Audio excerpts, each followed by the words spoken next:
Pichote, A Lei do Mais Fraco, filme de 1981, dirigido pelo Hector Babenco, um grande marco do cinema nacional, um dos grandes filmes do cinema nacional, que vai falar sobre a infância e a adolescência, mas uma infância e uma adolescência muito específica. Crianças e adolescentes que já estão inseridas no mundo do crime, que já estão inseridas no mundo da marginalidade, crianças que fazem parte da base da pirâmide social, se não abaixo da base, né? São crianças que vivem em situações precárias, vindo de histórias muito conturbadas, muitas vezes na maioria das vezes, com a ausência de um cuidado de adultos, né? De uma realidade bastante áspera e difícil. A gente vai acompanhar o Pichote, esse menino de 10 anos. No início do filme ele está sendo institucionalizado, ele está sendo recolhido por um reformatório. Nesse lugar ele vai conviver com outros personagens, com outras crianças e adolescentes que passam por situação semelhante, né? Geralmente crianças e adolescentes pobres, em grande sua maioria crianças com a pele mais escura, né? Apesar do Pichote ser branquinho, e os outros, a grande parte do elenco é branco, mas a gente sabe como a realidade funciona, né? Pensando na nossa história de exclusão racial. E dentro desse lugar a gente vai vendo um tratamento baseado na punição e num poder disciplinar muito severo, né? Essas crianças e adolescentes não são mais vistas como humanos, como cidadãos, são ali tratadas como lixo da sociedade. Instituições corruptas, instituições que cometem assassinatos, instituições onde se deixa acontecer estupros entre próprios internos, violências. Né? A gente vai vendo que o reformatório como um lugar não de ressocialização, não um lugar para reformar, pensando no nome, né? Hoje em dia não se usa mais esse nome, reformatório. A gente tem a Fundação Casa, que já foi a FEBEM. Já tive contato com colegas que já trabalharam nessas instituições e a gente vê que o cenário é muito semelhante ao filme de Pichote. Né? São crianças que tiveram muitas faltas, muitas perdas na vida. Né? São produto de uma realidade social, de uma realidade baseada na injustiça social. Né? Nenhuma criança, nenhuma pessoa nasce má, né? Ou escolhe ser má, não se trata disso. Não se trata de você estar no mundo e ter um caminho certo e o caminho errado. Você escolhe, você vai se tornar um trabalhador ou um bandido barra vagabundo. Que geralmente é uma ideia muito recorrente no senso comum e na opinião pública. Ideia que vai permitir como instituições que o Pichote está no filme existam e continuam reproduzindo sua violência. Né? O filme ele é recortado em duas partes. Né? Na primeira parte a gente acompanha o Pichote e seus amigos na instituição. Na outra metade do filme a gente vê o Pichote e sua turma fora da instituição, nas ruas. Tanto lá quanto cá, o inferno é instalado, porque afinal são crianças e adolescentes sobrevivendo. E quais são os meios que eles obtêm para sobreviver, né? Que eles buscam essa sobrevivência? Através da delinquência, né? Através do crime. Né? São crianças e adolescentes que acabam se tornando muito vulneráveis, especialmente para aliciadores de menores, uma vez que há um interesse muito específico nessas figuras, exatamente por serem menores de idade e serem usados ali para cometer crimes. Né? Então há um aliciamento bem marcado no filme. Né? A gente tem um personagem do Cristal, vivido pelo Tony Tornado. É um cara ali com seus 40 anos, talvez. Enfim, um homem adulto, que ele vai buscar essas crianças, leva para casa, ele espera trocas sexuais, ele fornece drogas e bebidas para essas crianças. Há ali uma manipulação. Né? A gente vai vendo como essas crianças são usadas, né? Tanto fora da instituição como dentro também. Porque há interesses políticos ali, a gente vai vendo acontecendo coisas ali para se manter essa situação, para se manter esse estado de coisas, né? E a gente vai conhecendo outros personagens além do Pichote. A gente tem a Lilica, personagem do Jorge Julião.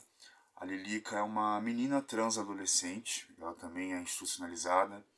A gente vai vendo como é marcado a sua posição de identidade de gênero dentro desse lugar e fora também, uma vez que o meio que a Lilica arranja para sobreviver, para conseguir seu dinheiro, além dos pequenos crimes, é a prostituição, né? Um corpo usado como fonte de prazer por aqueles que fazem parte de uma sociedade que os marginalizam. A gente vê um cenário muito parecido na história da Christiane F., né?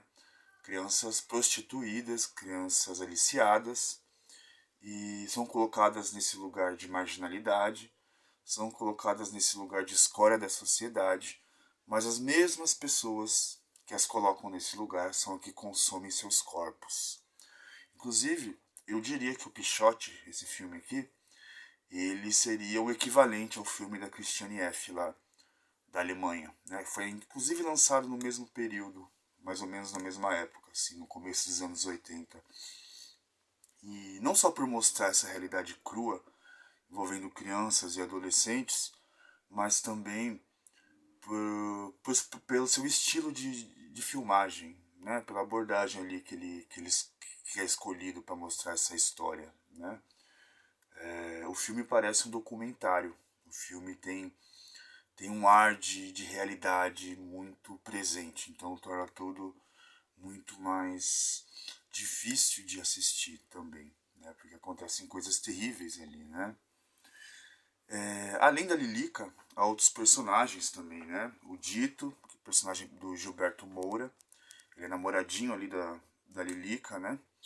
E tem o Chico, o Edilson Lino, que é um menino que acompanha eles depois da fuga desse reformatório. Eles vão ali tentar sobreviver, né? Eles procuram o Cristal, personagem do Tony Tornado, e eles partem para... A história se passa em São Paulo, eles partem para o Rio de Janeiro para encontrar a Débora, personagem da El Que Maravilha, onde eles vão fazer um trâmite ali de tráfico de drogas.